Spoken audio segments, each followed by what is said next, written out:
نرفع الرايات سوف يعلمون أن نحن المسلمون قادمون تشهد الأيام عنا والسنون فاسألوا الأكوان عنا من نكون. السلام علیکم ورحمۃ اللہ وبرکاتہ. معزز طالبات، امید ہے آپ سب خیریت سے ہوں گے.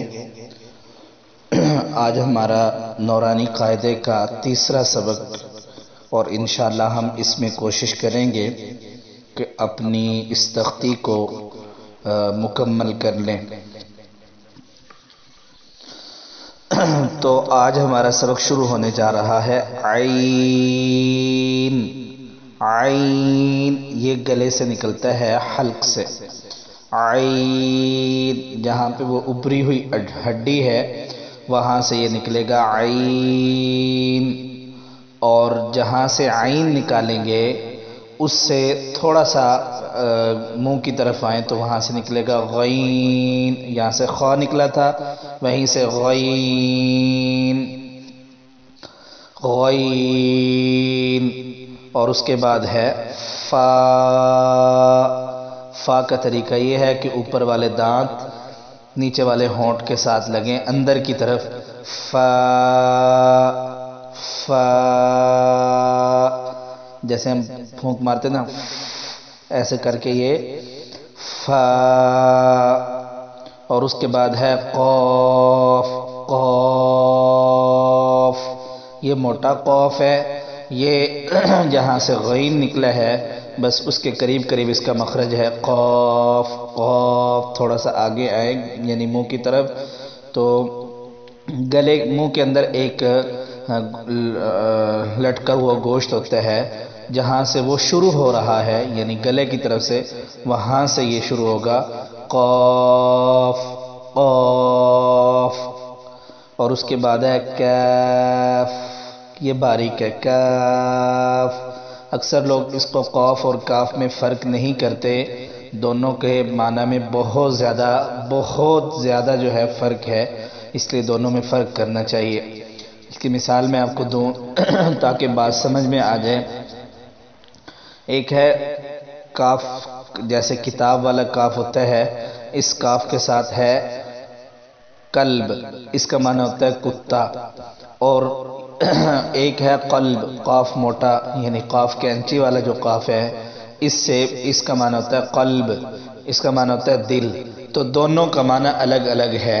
قرآن پاک میں ایک جگہ آیت ہے کہ نزل علی قلبک، آپ کے قرآن پاک آپ کے دل پر نازل ہوا.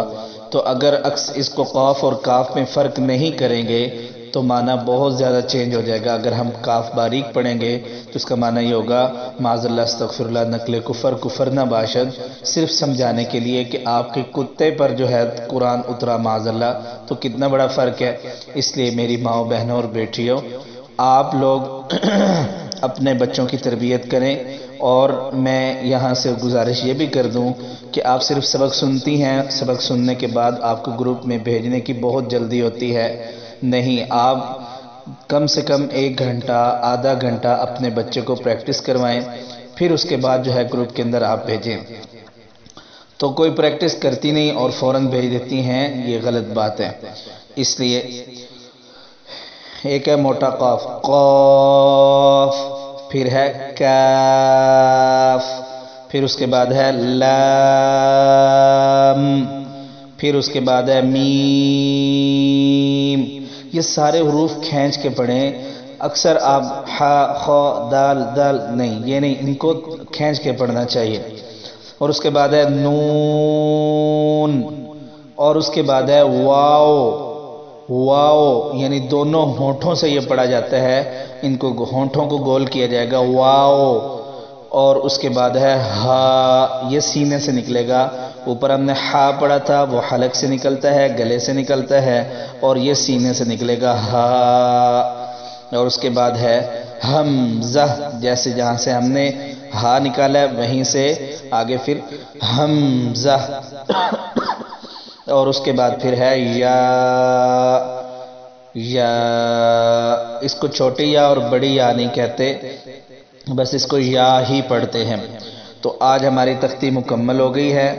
تو آج کا سبق، آج کا کام یہ ہے کہ آپ نے یہ ساری تختی جو ہے وہ یاد کرنی ہے، اور اس کے بعد آپ کا کل امتحان لیا جائے گا۔ پہلی تختی کا امتحان کا طریقہ کار انشاءاللہ آپ کو گروپ کے اندر جلد بتا دیا جائے گا، تو اس لیے اس کو خوب اچھے سے محنت کریں، اور اس کے بعد جو ہے پھر اگلی تختی پہ ہم جائیں گے، اور پھر ہم آپ کو تھوڑی سی یہ بھی وضاحت کرتے جائیں گے کہ کون سے نرم حروف ہوتے ہیں، کون سے سیٹی والے ہوتے ہیں، اور کون سے موٹے ہوتے ہیں۔ یہ سارے انشاءاللہ آپ کو بتا دیے جائیں گے۔ جزاکم اللہ خیر۔ السلام علیکم ورحمۃ اللہ وبرکاتہ۔